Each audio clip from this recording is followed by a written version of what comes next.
US jets are now pressing right up to Venezuela's airspace. A Rivet Joint testing sensors and responses. B-52s looping the Caribbean, and militias in Caracas quietly arming as Maduro warns no one will blackmail his country. Is this still signaling, or the opening move of a real pressure campaign?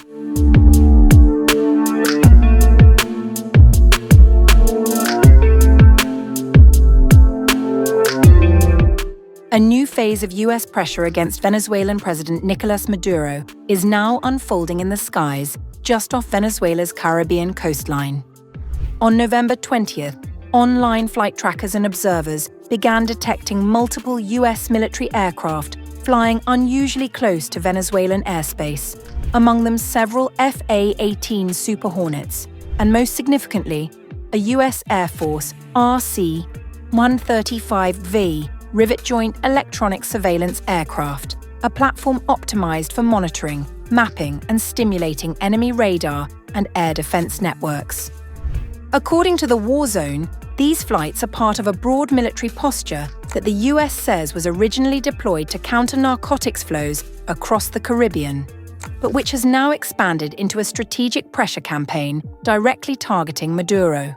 A senior US defense official, speaking to the outlet on November 20th, confirmed that the flights are not routine navigation exercises. They are normal operational training flights from the aircraft carrier USS Ford and platforms performing training exercises. They are also testing Venezuelan sensors and responses, and it is part of the pressure campaign to show US capabilities in the Caribbean.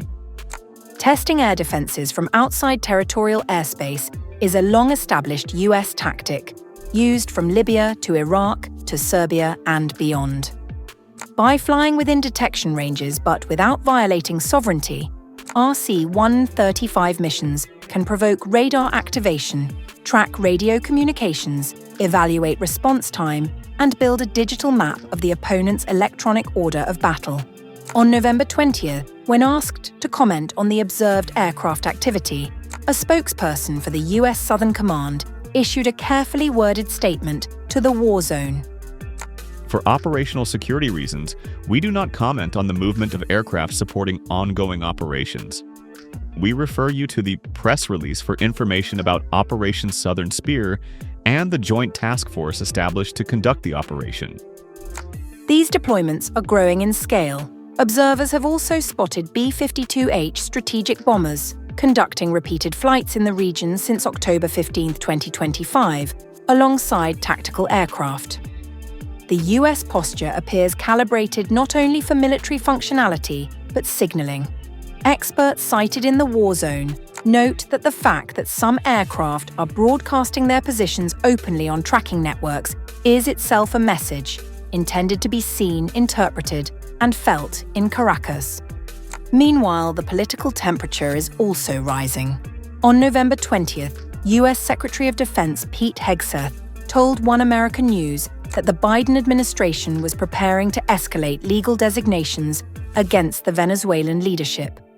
The looming designation of Cartel de los Soles as a foreign terrorist organization, alleged to be headed by Maduro, brings a whole bunch of new options to the United States.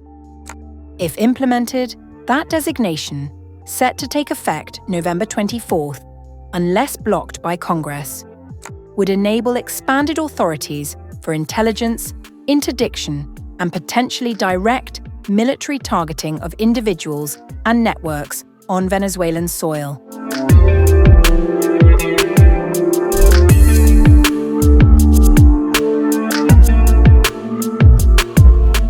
With US forces massed in the Caribbean, analysts are re-evaluating what Venezuela could deploy in a real military confrontation. According to the International Institute for Strategic Studies and the War Zone, Venezuela maintains a mixed arsenal, combining aging US and Soviet-era platforms with a limited number of advanced Russian systems. Among the backbone of its combat air capabilities is the Sukhoi Su-30 Flanker, Russia's heavy twin-engine air superiority fighter. Venezuela at one time possessed 24 Sukhoi Su-30s, but at least 3 have crashed, according to Control Ciudadano. with the NGO citing system obsolescence and lack of spare parts. Footage released by Venezuela's Ministry of Defense in mid-September 2025 showed two Sukhoi 30s armed with Russian Kh-31 anti-ship cruise missiles, described by analysts as the most advanced strike system still fielded by the Venezuelan Air Force. These jets operate alongside a small number of aging US F-16s, delivered before the rise of Hugo Chavez, now badly outmatched by US fifth-generation platforms. But Venezuela's principal deterrent does not lie in its fighter inventory. It lies in ground-based air defense. As per RISS assessments from 2025, Venezuela fields 12 S-300 long-range surface-to-air missile batteries, the same family deployed by Russia and Syria, 9 Buk-M2 medium-range systems, 44 Pechora units, older but still operational, and large numbers of Igla-S man-portable launchers. These systems are significantly more advanced than the aging aircraft fleet that protects them. But they face two core challenges. They are fixed or semi-fixed assets, meaning positions can be mapped from electronic emissions. They would be the first targets in any conflict, analysts say. If a confrontation began, Venezuela's air defenses would be hit first. Once U.S. intelligence, particularly from RC-135 and other assets, determines system locations, frequencies, readiness levels, and tactics, they dictate targeting strategy, flight routes, and suppression priorities.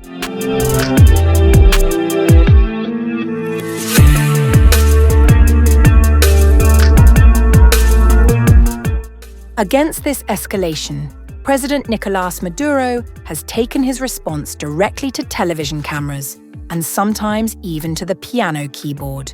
On November 19th, during a public event in Caracas, Maduro vowed that Venezuela must become fully self-reliant in the face of external pressure. That is the order. Let us learn everything we need to learn. Let us do everything that needs to be done and never depend on anyone for the homeland to be independent, absolutely independent and free. Maduro used the moment to accuse foreign powers of coercion. May no one ever, girl, boy, come to blackmail us. That you kneel or I take this away. Are you crazy? That you submit to my dictate or I do this to you. Don't be crazy. In the same address, Maduro announced the deployment of a new weapons park for communal militias, describing it as a defensive preparation for the capital and surrounding regions. I was very pleased that the arms park of the militiamen and militiamen of the communal militia units is already installed, with the whole system of rifles, heavy weapons, and missiles functioning to defend this great area of Caracas, La Guaira, its mountains towards the Caribbean Sea, and its mountains in this immensity. Yet even as US military pressure intensifies, Maduro has leaned into a strange mix of urgency, protest, and musical showmanship. Just weeks later, on November 4th, he joked that US media coverage had turned him into a pop culture figure. Still, analysts note that Venezuela is arming militias even as Maduro calls for peace. The optics paint a dual reality: diplomacy over the microphone, but preparation for conflict on the ground.